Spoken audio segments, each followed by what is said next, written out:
Check out carmarshal.com. The link is in the description. They help support us.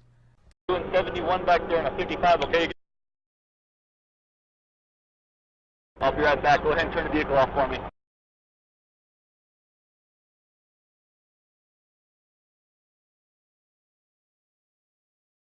Get out of the vehicle. Get out of the vehicle right now.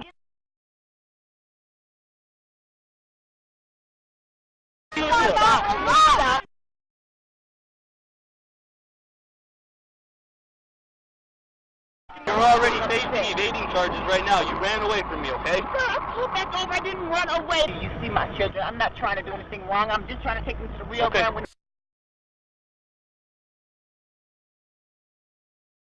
Turn around and face your vehicle. Man, listen to me. Don't.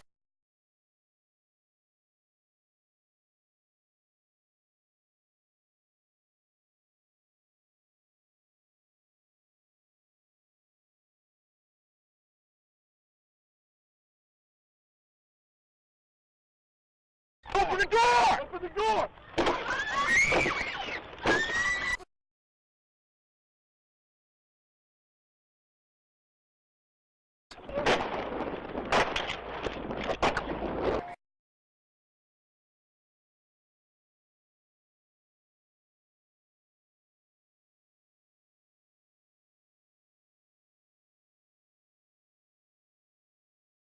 Subscribe to Global Leaks for more leaking videos.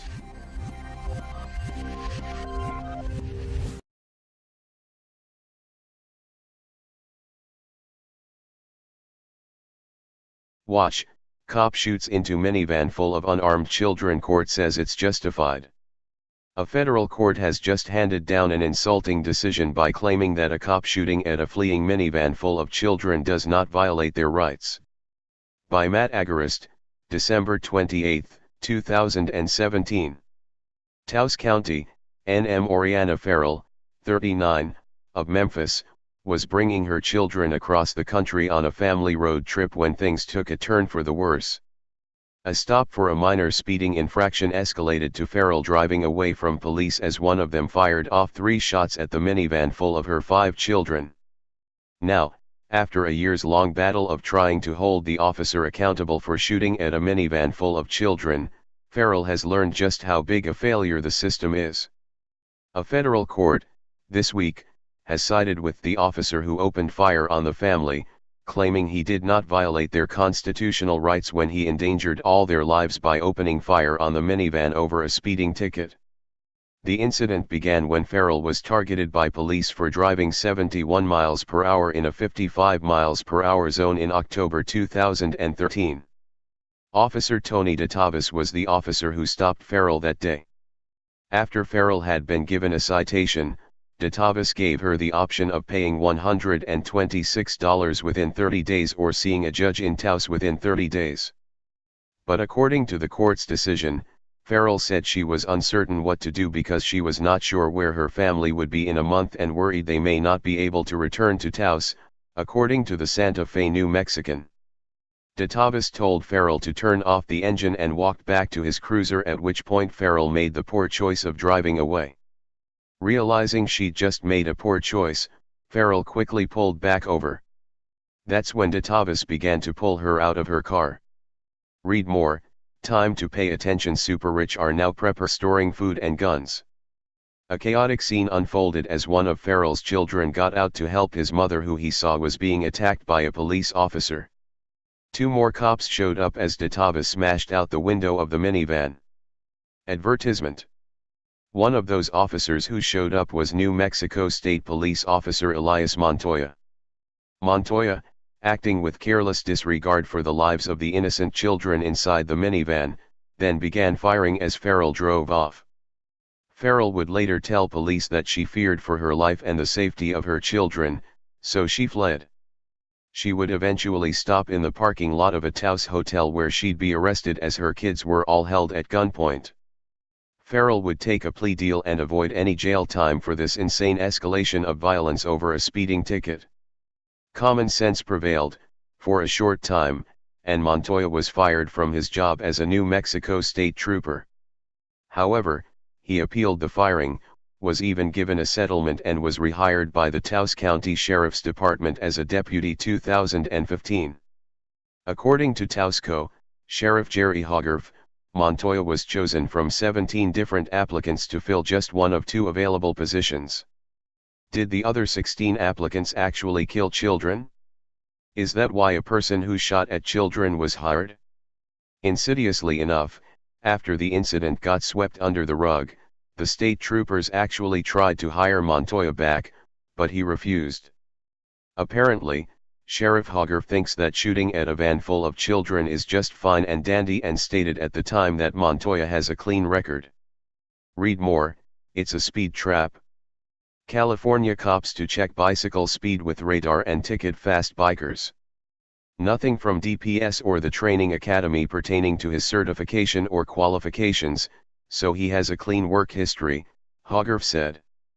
According to Cobb, the sheriff defended Montoya's actions in the dashcam video, saying Montoya didn't know there were kids in the van and that he believed the driver had a gun. I cannot fault anyone for making a split-second decision, Hogarth said.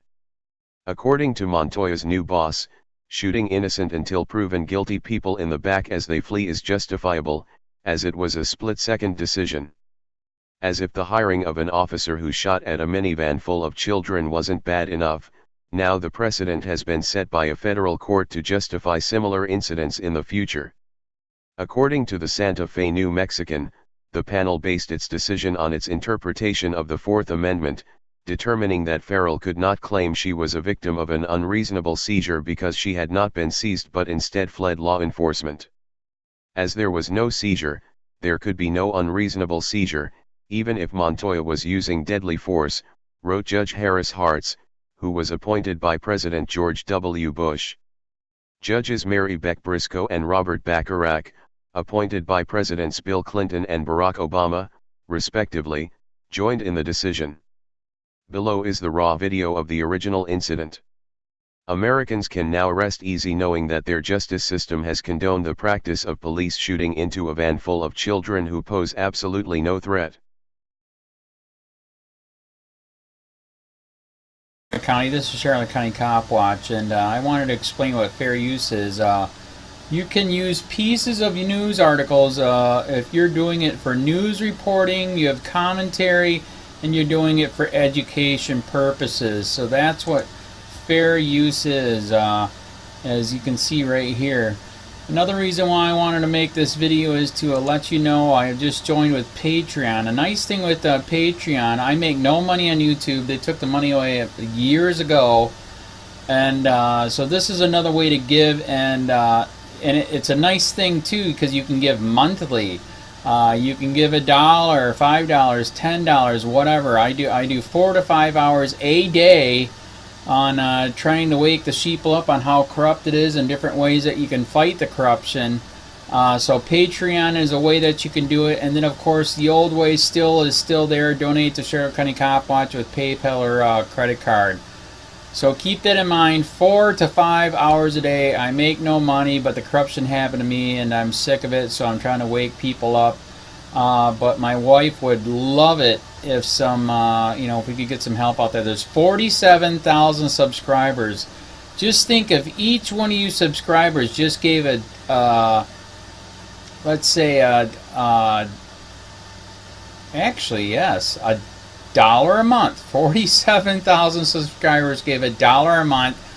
That would be awesome. That's not going to happen. But anyways, that would be great if it did happen. But do the math in your head. Just think about it. Like I said, 4 to 5 hours a day. I get no money from YouTube. YouTube has gone nuts. You can't do anything anymore. They're taking the money away everywhere. So these are a couple different ways that you can still help out with all this time that I put in. And as you know, I'm in a special situation where, at least I can do it. 4 to 5 hours a day. We have a cleaning company during the day. That's what allows me to do this, and we're debt-free. So this is my hobby. I don't go fishing and all that other crap. I try to save the world.